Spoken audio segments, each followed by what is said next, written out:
Anthony Colin Bruce Chapman nació un 19 de mayo de 1928 en Surrey, Inglaterra. Estudió ingeniería estructural en la prestigiosa Universidad College de Londres y se unió brevemente a la Fuerza Aérea Británica. En 1948, con tan solo 20 años, creó su primer auto de carreras sobre la base de un Austin 7, al que llamó Lotus Mk1. El nombre Lotus fue tomando relevancia rápidamente y los modelos se fueron sucediendo. Con la filosofía de abundancia de potencia y escasez de peso, Chapman comenzó a crear coches para diferentes categorías, como el Lotus 11 para Le Mans o el Lotus 12 para Fórmula 1, así como coches de producción. Lotus ingresó en la Fórmula 1 en 1958, 2 años después de la participación de Chapman en el GP de Francia de 1956 a bordo de un Vanwell. Tras 2 años discretos, Chapman optó por seguir el camino de su compatriota John Cooper y montó el motor detrás del habitáculo del piloto. Y es que, aunque aquellos Coventry Climax de 4 cilindros no dotaban de mucha potencia, sus chasis ligeros otorgaban una mejor conducción que los grandes y pesados Maserati o Ferrari. De esta manera, Lotus ganó por primera vez en el Gran Premio de los Estados Unidos de 1961, de la mano de Heinz Ireland, anticipando lo que sería una década de grandes éxitos para Chapman y su equipo.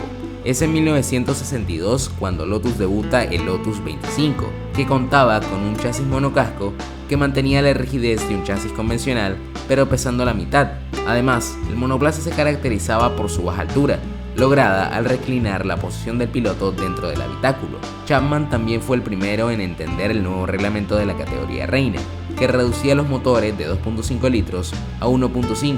A pesar de esto, Lotus y su piloto estrella Jim Clark debieron esperar a la siguiente temporada para ganar el campeonato mundial, con 7 victorias en 10 carreras. La hazaña se repetiría 2 años más tarde, también de manera dominante, pero lo más destacado de aquel año fue la victoria en las 500 millas de Indianápolis, en su tercera participación, y con el Lotus 38 de motor Ford V8 central, suspensiones asimétricas y una notable ligereza que permitió una victoria sin grandes dificultades, en la que fue la primera victoria en Indy de un coche sin motor delantero. El éxito en Indianápolis fue suficiente para que Chapman convenciera a Ford para apoyar económicamente a Cosworth en la fabricación de un nuevo motor, el DFB, que se convertiría en el más exitoso y longevo de la F1. En 1968, Graham Hill lograría el primer título del dúo Lotus-Cosworth, en un año en el que el F1 vería 2 invenciones que marcarían un punto de inflexión en su historia, ambas ideadas por Chapman. En primer lugar, en el GP de España,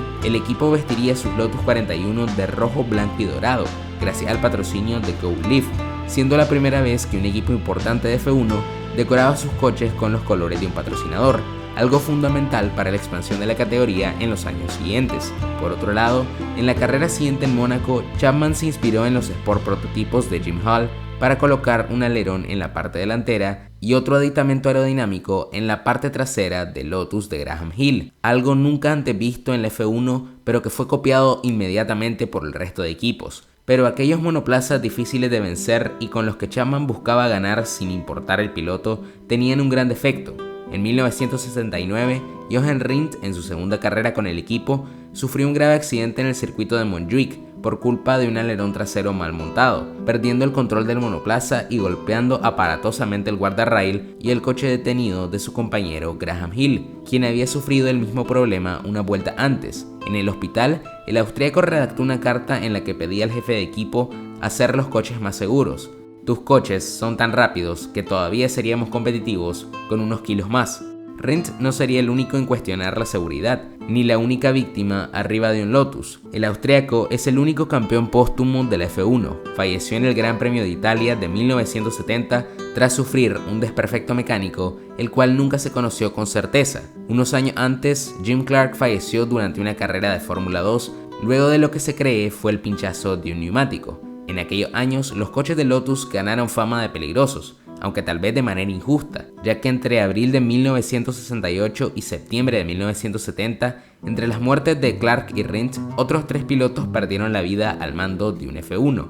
En los años siguientes, Lotus se mantuvo en la cima, con algunos altibajos, con títulos en 1970 con Rindt y 1972 con Emerson Fittipaldi, con un mundial de constructores adicional en 1973, pero fue en 1977 cuando Chapman, junto a Tony Rudd y Peter Wright, creó uno de los monoplazas más impactantes de la historia del deporte motor, el Lotus 78, que implementaba el efecto Venturi para generar carga aerodinámica a través de la baja presión que generaban los pontones del monoplaza y las faldillas que evitaban que el aire se escape. El monoplaza debutó en la temporada 1977, logrando 5 victorias e impresionando a todo el paddock con su nuevo concepto, pero el campeonato fue a parar a manos de Niki Lauda y Ferrari.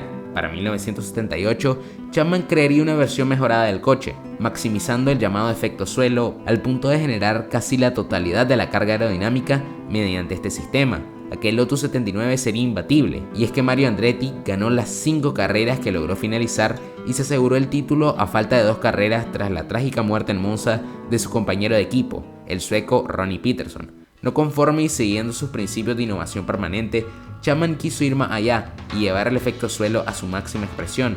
En su nuevo proyecto, el Lotus 80, hizo un coche basado totalmente en el efecto suelo, con pontones que se extendían a lo largo de todo el chasis.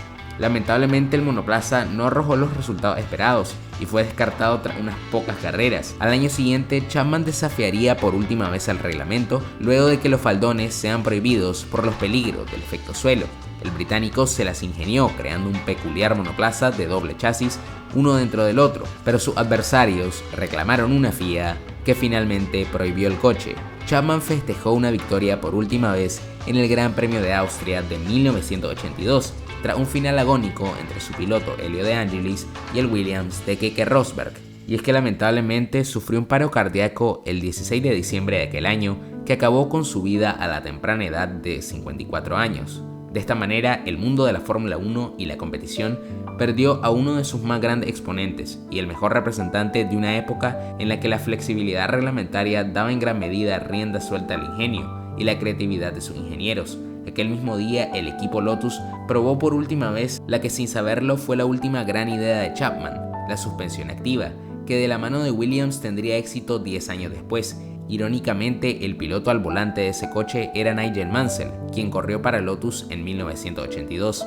El legado de Colin Chapman es el de un ingeniero y diseñador visionario e innovador que transformó el automovilismo, siendo recordado por el uso pionero de materiales livianos y de la aerodinámica en el diseño de automóviles que llevó a la creación de algunos de los autos deportivos más icónicos y exitosos de todos los tiempos.